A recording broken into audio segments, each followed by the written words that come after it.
Bonjour Tommy, merci d'avoir accepté notre invitation. Est-ce que tu veux te présenter en quelques mots?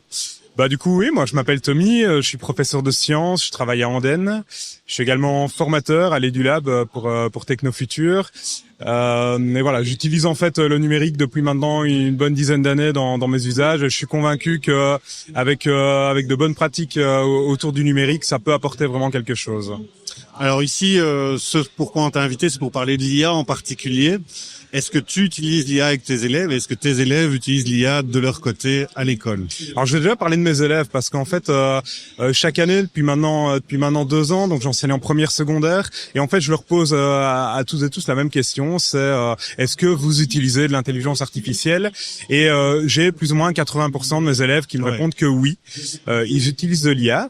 Après dans les usages, il y en a beaucoup qui font pour simplement de la recherche. En fait les outils d'IA maintenant sont propulsés et sont mis en avant en fait pour faire de la recherche sur le web. Et d'autres évidemment comme aide pour les devoirs ou même parfois pour la triche.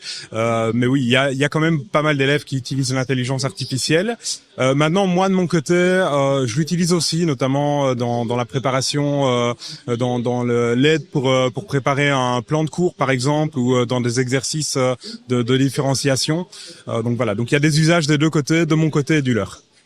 Ok, et donc on est sur 80%, j'imagine que tu rebondis là-dessus pour l'intégrer à ton cours ou en tout cas avoir un échange sur cette question-là avec eux. Oui, c'est ça. En fait, vu que j'enseigne les sciences, je veux dire ici dans le programme, l'intelligence artificielle n'a pas vraiment sa place. Maintenant, je trouve que ça fait partie des outils qu'ils utilisent, et donc c'est quand même super important de regarder un peu comment est-ce qu'ils l'utilisent, le pourquoi.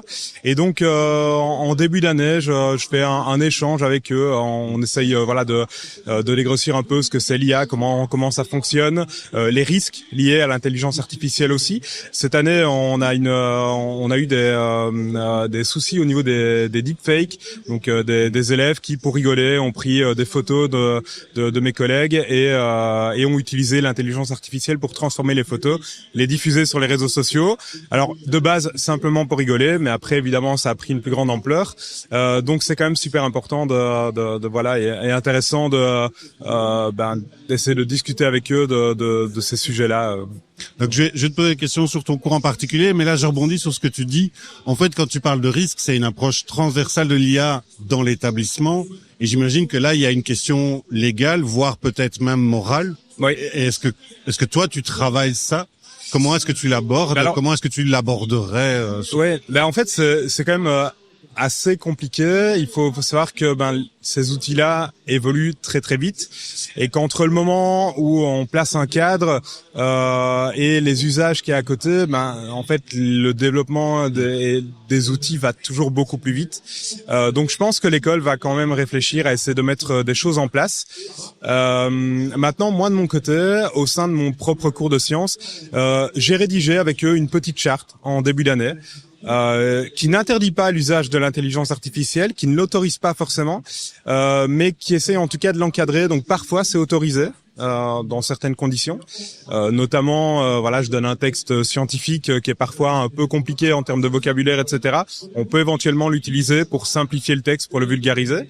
Parfois c'est interdit si je dois évaluer les compétences de mes élèves en termes de savoir, etc.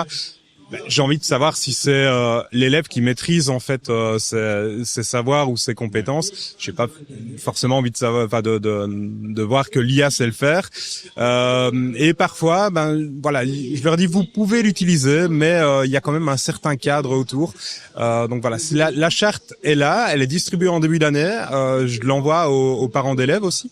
Maintenant, elle est à améliorer parce qu'évidemment les outils évoluent. Ce que tu proposes, c'est un cadre, mais pas une forme d'accompagnement. Alors de dire, écoutez, on va l'utiliser en classe, mais il y aurait des usages qui seraient utiles ou plus intelligents et d'autres qui seraient en fait stériles. Puisque, je sais pas si ça c'est ta perspective ou si c'est le cadre. Oui, non, c'est ça. Je place vraiment un cadre autour. Maintenant, je pense que à terme, il faudra arriver à des moments de sensibilisation, mais je pense que ça va ça met du temps en fait à se mettre en place. Je pense que des exemples comme on a eu avec le problème des deepfakes qu'on a rencontré cette année permet aussi de se rendre compte que l'IA n'est pas invisible, elle est présente dans l'école et il y a des risques comme ça qui peuvent arriver. Donc voilà, si je prends cet exemple-là en particulier, on a rencontré en fait les élèves à l'origine en fait de ce deepfake et je pense qu'ils ne se rendaient pas compte de l'impact en fait qu'il y avait derrière. Donc voilà, mais je pense que ça va prendre du temps à se mettre en place. Donc j'essaye de le faire au sein de mon cours. À terme, ça serait bien de le faire à l'échelle en fait de l'école, d'un établissement complet. Ça, c'est intéressant, l'idée de cette approche justement transversale. Dernière question, donc toi, tu as des élèves de première à quatrième, mais majoritairement première, deuxième, si je me trompe pas.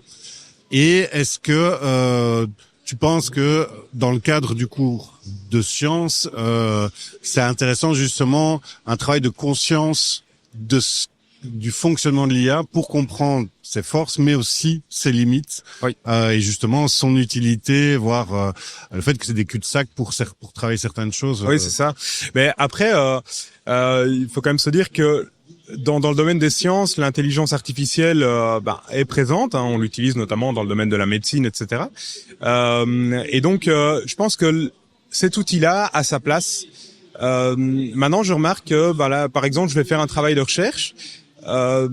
J'ai quand même peu d'élèves qui, spontanément, de peur que ce soit interdit, qui spontanément en fait utilisent l'IA. De temps en temps on me le demande, monsieur, je peux utiliser une IA pour faire une recherche ou autre. Là j'essaie quand même de les sensibiliser aux problèmes que peut avoir une recherche par IA, notamment tout ce qui est hallucination, etc. Et donc c'est là aussi où le cadre a vraiment son importance. Mais je crois qu'en tout cas dans un cours de sciences, oui, cet outil-là est intéressant. Je parlais tout à l'heure de la vulgarisation d'un texte scientifique. Voilà, c'est un exemple concret. Mais spontanément, ils vont pas l'utiliser devant moi, ils vont plutôt le faire en dehors. Il y a quand même cette peur en fait de l'interdit comme le cadre n'est pas clair aujourd'hui encore. Voilà, exactement. Ils ne savent pas s'ils peuvent, s'ils ne peuvent pas. Donc voilà, j'essaie quand même de le signaler au départ. Voilà, cette recherche-là, non, vous le faites sans IA. Et là, vous pouvez en fait vous aider, mais je veux toujours avoir un regard sur ce qu'ils font, sur leur démarche en tout cas, sur comment ils l'utilisent. Ouais, très démarche. Et en fait, j'ai encore une question. En t'écoutant, j'ai une question qui me vient.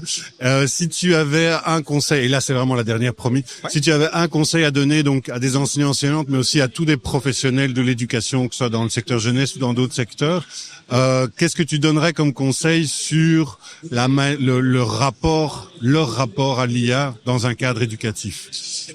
Déjà, ne pas jouer la politique de l'autruche. Se dire que les élèves qu'on a en face de nous l'utilisent. Que ce soit les plus petits, première secondaire, ils ont 12-13 ans, ou les plus grands. Donc, ce sont des outils qui sont présents.